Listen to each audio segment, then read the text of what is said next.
Hola, bienvenidos a la sesión número 8 del Diplomado en Implementación del Sistema de Alertas Tempranas para la Gestión del Riesgo de Desastre en el Distrito de Cartagena de Indias. El módulo 8 lleva por título Gestión de Riesgos, Medidas de Prevención. El objetivo de este módulo es identificar las medidas de prevención y qué tipos de medidas de prevención se pueden tomar. No sin antes recordar que la gestión del riesgo no implica solo las medidas de prevención y mitigación o atención de desastre, sino que, como lo veíamos en los módulos anteriores, a partir de un cambio normativo y con base y a partir de ciertas situaciones que ocurrieron anteriormente relacionadas a la gestión del riesgo de desastres y a la ocurrencia de eventos catastróficos como lo fue el desastre de Armero, se decidió cambiar toda la legislación para incluir dentro de la gestión del riesgo no solo la respuesta y atención, sino también las medidas de prevención y mitigación para la disminución de la ocurrencia de eventos de desastre. En este caso, como lo que vamos a tratar principalmente son las medidas de prevención, lo primero que debemos preguntarnos es qué tipo de intervenciones podemos aplicar. Y entonces tenemos que podemos aplicar dos tipos de intervenciones, las que son intervenciones correctivas y las intervenciones prospectivas. ¿En qué consiste una medida correctiva como tal? Son aquellos procesos que se desarrollan con el objetivo de reducir el nivel del riesgo existente a través de acciones de mitigación para reducir o disminuir las condiciones de amenaza. Entonces, ¿qué queremos hacer con las medidas correctivas? Tratar los factores de riesgo. Estos factores de riesgo ya los habíamos mencionado en módulos anteriores, pero vamos a mencionar aquí algunos otros. Por ejemplo, si yo tengo una ladera donde antes había cobertura vegetal y de pronto se perdió, se taló, pues ahora el suelo va a empezar a perder cohesión, va a ser más suelto. Entonces, ese es un factor de riesgo que yo puedo mitigar. Si de pronto yo tengo un canal sucio, pues ahí también veo otro factor de riesgo que yo puedo mitigar.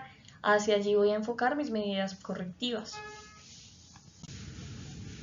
Entonces aquí tenemos imágenes que son ejemplo de algunas medidas correctivas. Aquí, por ejemplo, en el caso de las laderas, estos tubos que seguramente muchos han visto en el control de taludes y laderas de las carreteras, o en general de taludes y de las laderas de las montañas también, corresponden a drenajes.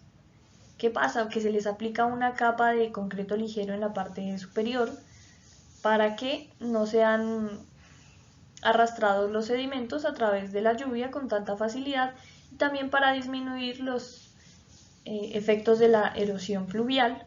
Y además de eso, también se tienen que añadir los drenajes para evitar que el agua encapsulada en el interior de la montaña pues pueda producir un evento de remoción en masa que resulte catastrófico. Aquí tenemos el caso de el control de otra ladera, el control de otro tipo de talud, en el cual pues se hizo un muro de contención. Existen diversas maneras de hacer muros de contención en general. Esto ya va muy al tema geotécnico y a la experticia de las personas que determinen qué tipo de condiciones y qué requerimientos tiene ese muro de contención para establecer las condiciones de soporte y material que deben utilizarse, pero seguramente muchos de ustedes han visto los muros de contención que se hacen con concreto y que llevan varillas de refuerzo, este tipo de muros de contención que aplican piedras o los que aplican piedras que están en una cajita pequeña de malla. Aquí ahora tenemos en la parte del centro y un poco abajo un control que se hace con geotextil. El geotextil busca es que no sea arrastrada la tierra de la misma manera que sería si no estuviera el geotextil, y en ocasiones también se acompaña de tratamientos que buscan restablecer la cobertura vegetal, es decir, adicional al geotextil se les empieza a poner pastos y otro tipo de pequeñas plantas que ayuden a mejorar la cohesión del suelo. Y en el caso de arriba pues se tienen los costales con arena, que se usan también en el tema de, se pueden emplear control de remoción en masa, pero también se usan en el control de inundaciones para manejar de mejor manera el flujo de los cauces, el flujo de los cuerpos de agua. Entonces vamos a ver qué son las medidas prospectivas. Las medidas prospectivas son aquellas que se van a tomar para que no surjan nuevas situaciones de riesgo a través de acciones de prevención. Es decir, como les mencionaba en módulos anteriores, en los ejercicios prospectivos nos vamos a imaginar a futuro. Una medida prospectiva es aquella que tiende a prevenir un riesgo futuro. Son medidas de mitigación y prevención que se adoptan con antelación para reducir la amenaza y la exposición y disminuir la vulnerabilidad de las personas, los medios de subsistencia, los bienes, la infraestructura y los recursos ambientales para evitar o minimizar los daños y pérdidas en el caso de producirse el evento de desastre. Entonces aquí en la imagen podemos ver una medida prospectiva. Resulta que yo tengo un cuerpo de agua, un río, puede ser un río, puede ser un canal, pero yo no quiero que se me inunde porque de pronto aquí yo tengo mis cabezas de ganado o tengo mis hectáreas de cultivo o a este lado yo tengo un barrio completo, entonces sería pues catastrófico que se me inundara. ¿Cómo puedo yo intentar mitigar ese riesgo de inundación? ¿Cómo puedo tratar de asegurar de que no pase o disminuir las probabilidades de que no pase? Le voy a aplicar un dragado, que aquí se puede ver que le han retirado material y han ampliado la superficie del canal, lo cual nos va a permitir más capacidad, lo cual me va a asegurar de que ahora si llueve, si antes el canal estaba por aquí arriba porque tenía muchos sedimentos y era muy pequeño y había mucha cobertura vegetal y bueno, habían cosas que obstruyeran el flujo, con una pequeña llovizna ya era muy fácil que se me desbordara, pues ahora va a tener una mayor capacidad y las probabilidades de que ocurra una inundación van a ser mucho menores.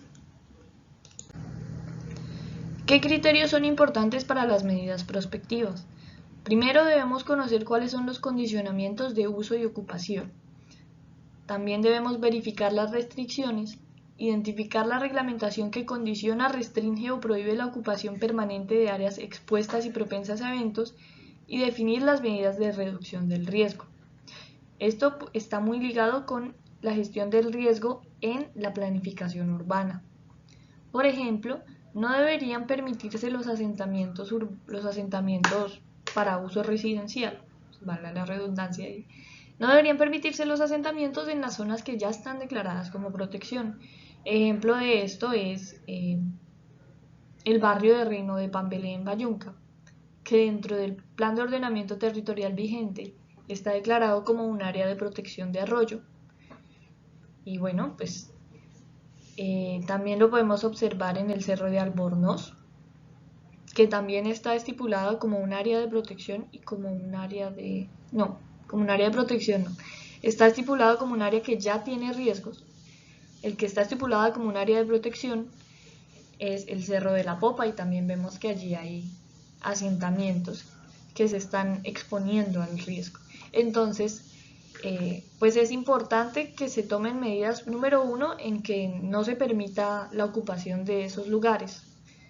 Así podemos disminuir la cantidad de población expuesta y propensa a eventos. Entonces aquí lo menciona en el punto 3 que dice prohibir la ocupación permanente de áreas expuestas y propensas a eventos. Y ya luego pues se comenzarán a tomar las medidas de reducción del riesgo correspondientes para cada tipo de amenaza.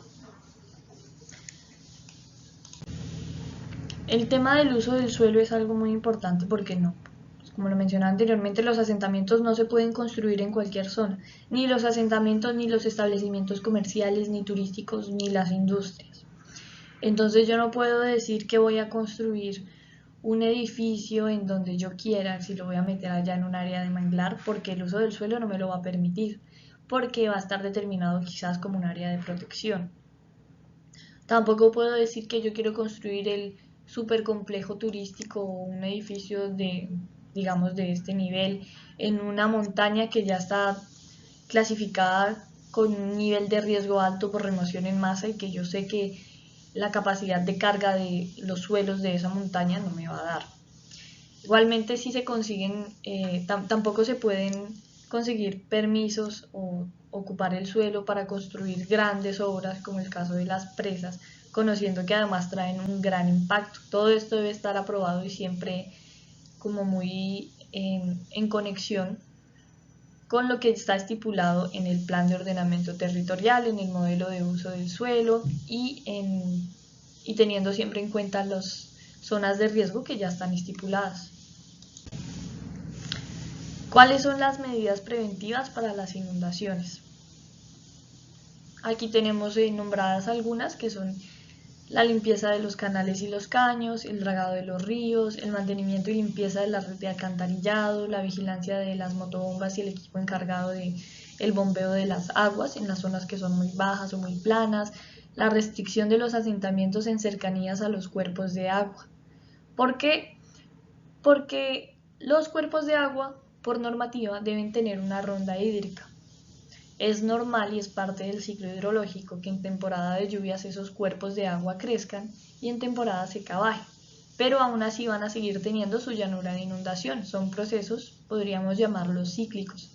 ¿Qué pasa? Que a veces cuando se seca un poco, que a veces tenemos temporadas de sequía más prolongadas, pues se construyen asentamientos en esas zonas secas, pero posteriormente en algún momento el agua retoma lo que era su curso.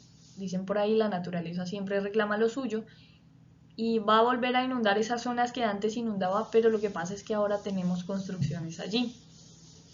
Entonces, pues tenemos que mirar también nosotros mismos cómo nos estamos exponiendo en zonas que quizás ya hemos identificado que hay riesgos. En el caso de la remoción en masa, podemos evitar la deforestación, restringir los monocultivos, no ejercer actividades mineras, no construir asentamientos en zonas que yo sé que la capacidad del suelo no me va a dar, restringir, bueno, eso, relacionado con el tema aquí de sobrecargas o modificaciones a las laderas de las montañas, porque en muchas ocasiones no es necesario construir en la cima de la montaña para derrumbarse, sino que si nosotros empezamos a hacer socavaciones, que las socavaciones son esos pequeños tajos que le empezamos a sacar aquí a la montaña para construir una casa aquí al lado de la montaña, pues también estamos expuestos a que venga un movimiento en masa y nos afecte y provoque una catástrofe. Entonces hay que restringir ese tipo de modificaciones en la montaña. Respecto al diapirismo, el diapirismo es una de esas cosas que hay con la naturaleza, no se puede luchar, hay cosas que no se pueden cambiar. El diapirismo es una de ellas, es un fenómeno que obedece a las dinámicas geológicas de la Tierra. En el caso del diapirismo que se presenta aquí en el Caribe, pues está muy relacionado con las fallas geológicas, no hay manera de corregirlas, no se ha descubierto aún por lo menos. Entonces la única medida preventiva es que si ya se identificó una zona donde se está manifestando el diapirismo, tratar de zonificarla adecuadamente. ¿Y a qué me refiero con esto? Sino de determinar un área de afectación y de posible expansión del diapirismo, porque estos fenómenos tienden a crecer. Y darles manejo. ¿Manejo cómo? Prohibiendo que se construyan viviendas en cercanías de ese lugar.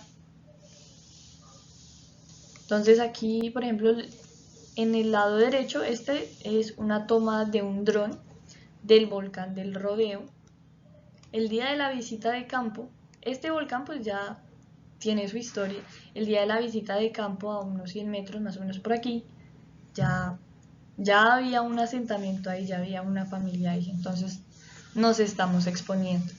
Y aquí pues también es de membrillar, en esta boquita es donde a veces se presentan olores y burbujas y hay como brotes de agua y a veces pues expulsa metano. Eso está relacionado con los olores que salen de allí. Y bueno, esto sería todo en el módulo número 8, recordando siempre que la gestión y la planificación deben ir de la mano, que la gestión del riesgo también está planteada para que sea un instrumento de planificación, que sea una manera también de darle un vistazo a la situación a las condiciones sociales en las que estamos actualmente, porque si bien es cierto que a veces nos exponemos al riesgo sabiendo que están las zonas ya declaradas como en riesgo y que ahí no se debería construir, también vale la pena intentar atacar el problema desde una perspectiva social, porque realmente nadie se expone porque quiere, sino porque no encuentran soluciones de vivienda. Entonces, es interesante cómo la gestión del riesgo desde la prevención podría intentar atacar el problema social antes que atacar las características físicas de los territorios donde ya se están presentando las amenazas. Y bueno, pues esperamos que sigan asistiendo a las demás clases del diplomado y les agradecemos mucho por su atención.